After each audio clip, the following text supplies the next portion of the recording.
जय सिया राम बंधु। बंधु एक कथा सुनाते हैं, महाभारत से आती। आलस्य से पतन होता है। महाभारत में एक नीति कथा के अंतर्गत एक बहुत सुंदर कथा है, आइए आपको बताते हैं। एक ऊंट था, उसे पूर्व जन्म की सारी बातें याद थी। वो ऊंट होते हुए भी, क्योंकि जब आपको पूर्व जन्म याद होगा तो जैसे इस जीवन में आप पूरा याद है। इस शरीर की घटनाएं लगभग ज़्यादातर लोगों को, जिनका अच्छा IQ लेवल है, बढ़िया, वो 5 वर्ष के बाद या 5-6 वर्ष के बाद की सारी घटनाएं अगर वो बाइकिंग में जाएं तो लगभग उनको याद रहती हैं। तो ऊंट होते हुए, और जब बहुत तीव्र मेधा जिसकी होती है तो आत्मा जिस शरीर से आई है उसका भी ज्ञान लेके आती है। लेकिन क्या होता है कि कभी कभी क्या होता है ना कि गर्भ संस्कार जो अत्यंत कष्ट होता है ना, वो ज्ञान सारा भुला देता है। कहते नहीं, जब खूब एक लोग, जैसे किसी के यहाँ कोई मर जाए, मृत्यु को प्राप्त हो जाए, तो हम लोग दूसरे क्या अपने लोगों को समझाते हैं, जैसे गए हैं, भैया रो ना, चिंता न करो, क्या हुआ, अरे भाई परेशान ना हो, बहुत अच्छे आदमी थे, स्वर्ग चले गए, बड़ा अच्छा पुण्य किया था। तो ढाढ़स बताते हैं कि अच्छे कर्म करने वाला स्वर्ग जाता है। उस पर और रोने लगे फफाड़ फफाड़ के। तो फिर उसको सुनाते हैं कि इसको लग रहा है स्वर्ग जाने से भी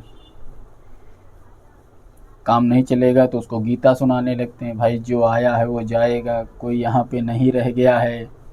यहाँ पर सभी व्यक्ति अपने अपने कर्मों के अनुसार भोग भोगते हैं, उसके बाद शरीर छोड़ के चले जाते हैं, और आज तक कोई नहीं बचा है। अब वो व्यक्ति मोह में घिरा हुआ, अगर किसी उसका संबंधी है तो वो रो रहा है, तो वो थोड़ा चुप हो जाता है कि भाई अब अगर हम अब भी नहीं चुप होंगे तो लगेगा कि इनको गीता नहीं आती, गीता का सम्मान नहीं कर रहे हैं। तो व्यक्ति थोड़ा शांत हो जाता है कुछ उदाहरणों से। लेकिन वही दुख जब उसके स्वयं पे आता है तो वो व्यक्ति वो गीता का ज्ञान, वो स्वर्ग जाने वाली बातें, वो धर्मार्थ सत्याचरण के उपदेश उसके कहाँ चले जाते हैं। वो अपने ऊपर जब कष्ट आता है तो व्यक्ति भूल जाता है। तो इसलिए जैसे किसी ने पूछा कि गुरुजी ये बताइए कि हम लोग पूर्व जन्म की बातें क्यों नहीं याद कर पाते हैं। जब आप शांत रहोगे, सत्य का साक्षात करोगे, तो ये नहीं सारे जन्म की बातें याद आ जाएंगी। लेकिन क्या होता है कि गर्व में नियति हमें इतना कष्ट दे देती है। जैसे आजकल सरकारों की नियति होती है, राजाओं की नियति होती है कि प्रजा पे इतना कष्ट दे दो प्रजा को कि वो जिंदा रहना ही सुख समझने लगे, अपने आप को पेट भर जाए, उसका पेट भर के सो जाए तो समझ लो यही उसके लिए स्वर्ग है। ये राजनीति होती है। अब यहाँ पर नियति उसे गर्भ में इतना कष्ट दे देती है कि वो पूर्व ज्ञान उसका सब शून्य हो चुका होता है। जब जन्म लेता है तो खाली यही उसको याद रहता है कि भैया मुक्त हो गए हैं, इस पृथ्वी पर आ गए हैं, यही हमारे लिए सुख है। यही माता पिता भगवान के रूप में है आज से, जिन्होंने हमें उस कष्ट से मुक्ति दिला दी है। और यही भोग विलास, रुपया पैसा, नौकरी चाकरी, खाना पीना, बस यही सुख है, बाकी और कहीं कुछ है नहीं। क्योंकि वो इतना दुख देख के आया कि उसको दिख रहा है कि यही सब आनंद है, वो सारा भूल चुका होता है। वैसे ऊँट था, उसको पूर्व जन्म की सारे बातें ज्ञात थी। अब ऊँट होते हुए भी वो कठिन तपस्या में रत रहता था। क्यों? जो ज्ञानी होगा वो कोई कर्म अकर्म ना हो पाए, ऐसी भावना से। जो संत लोग होते हैं संन्यास लिए रहते हैं, चुपचाप शांत उदासीन भाव से जो आ गया तो दूसरों को रास्ता दिखाने का कार्य करते हैं, स्वयं ऐसा कोई काम नहीं करते हैं जिससे कोई नया कर्म बन जाए, जिससे उनको भोगना पड़े। अब वो कठिन तपस्या करता रहा, कठिन तपस्या करता रहा, और कठिन तपस्या करते करते महाराज फिर सुख भोग, जैसे दुख भोगते भोगते भी जो है स्मृति चली जाती, तो सुख भोगते भी तो कुछ होता है। तो सुनिए, सुख भोगते भोगते क्या होता है, व्यक्ति को पता ही नहीं रहता है कि कर्म क्या है, पुरुषार्थ क्या है, धर्माचरण क्या है। सुख के आदि लोग तो इनको दुनिया में कोई दुखी नहीं है। अब ब्रह्मा जी उस ऊंट से प्रसन्न हो गए, कहा वर मांगो। ऊंट ने कहा भगवान यदि आप हमसे प्रसन्न हैं तो एक वरदान दे दीजिए कि हमको कहीं जाना न पड़े भोजन के लिए, मेरी गर्दन जहाँ तक भोजन हो वहाँ तक हम गर्दन अपनी लंबी हो जाए और हम भोजन के लिए इधर उधर भटके ना, एक ही स्थान पर बैठा बैठा 100 योजन तक दूर की वस्तुएं पा जाऊं। ब्रह्मा जी ने कहा ठीक है भैया।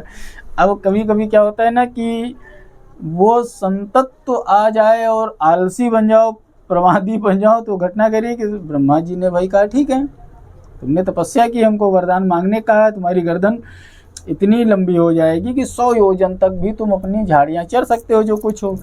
अब ऊँट बहुत प्रसन्न हो गया कि अरे वाह, अब तो हमको चलना ही नहीं पड़ेगा, बैठे बैठे हमारे खाने पीने का इंतजाम ब्रह्मा जी ने कर दिया।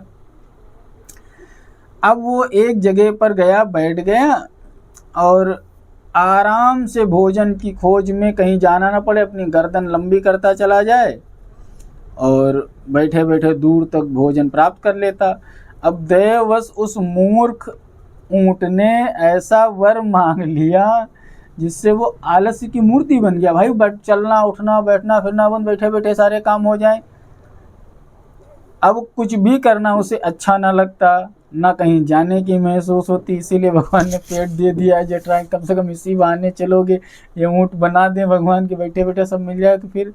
अब वो कहीं ना जाए ना आए, अब एक जगह बैठा रहे। अब गर्दन लंबी हो गई, भूख बड़ी हो गई, दिन भर उसका गर्दन भोजन ही ढूंढा करें, लंबे 100 योजन तक भोजन ढूंढ ढूंढ के लाए। अब क्या हुआ, उसका पुरुषार्थ सारा नष्ट हो गया, वो ऊँट आलसी हो गया। अब कुछ दिन ऐसे ही बीते। एक दिन की बात है, वो ऊँट भोजन की खोज में अपनी 100 योजन लंबी गर्दन इधर उधर घुमा करके दूर देश में चल रहा था और उसी समय अकस्मात जोर की हवा चली, तूफान सा आने लगा। थोड़ी देर में भयंकर वर्षा प्रारंभ हो गई। वो ऊँट अपनी गर्दन को एक गुफा के अंदर डालकर चरने लगा। अब संयोग से उसी समय सियार और सियारिन भूख से थकान से व्याकुल हो गईं, साथ ही वर्षा से बचने के लिए वे भी उस गुफा में प्रविष्ट कर गईं। अब वो मांसाहारी जीव भूख से कष्ट पा रहा था, अकस्मात उसे ऊँट की गर्दन दिखाई पड़ी। फिर क्या था, सियार और सियारिन ने दोनों ने एक साथ ऊँट की गर्दन को काट काट करके उसका मांस खाने लगे। अब इधर 100 योजन दूर बैठे उस ऊँट को जब अपनी गर्दन कटने का एहसास हुआ तो अपनी गर्दन समेटने का प्रयास करने लगा। अब गर्दन इतनी लंबी थी कि इतनी जल्दी समेटना संभव तो था नहीं। उधर परिवार सियार बड़े मज़े से काट काट कर पूरी गर्दन का मांस खाया जा रहा था। अब उधर जितनी देर में समेटते उतनी देर में सपरिवार सियार सियारिन और सब आ गए, उसकी गर्दन काट के खा गए, ऊँट की मृत्यु हो गई। और जब थोड़ी देर बाद वर्षा बंद हुई तो वो सियार परिवार गुफा से बाहर निकल करके अपना चला गया।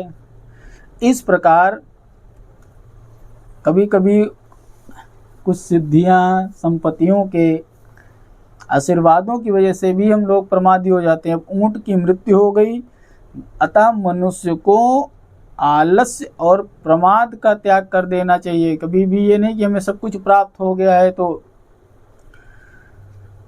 पुरुषार्थी बनना चाहिए। प्रमाद न करने वाला मनुष्य व्यक्ति सदा सफलता प्राप्त करता है। जो व्यक्ति जितेंद्रिय है, दक्ष है, उसी की सदा विजय होती है, वो अपने प्रयत्न में सदा सफल होता है।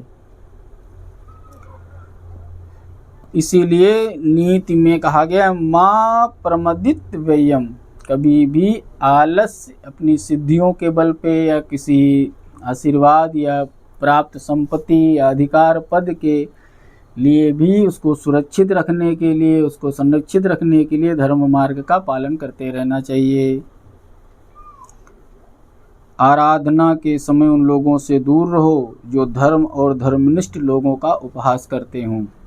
रामकृष्ण परमहंस जी ने कहा था नीति वाक्य में,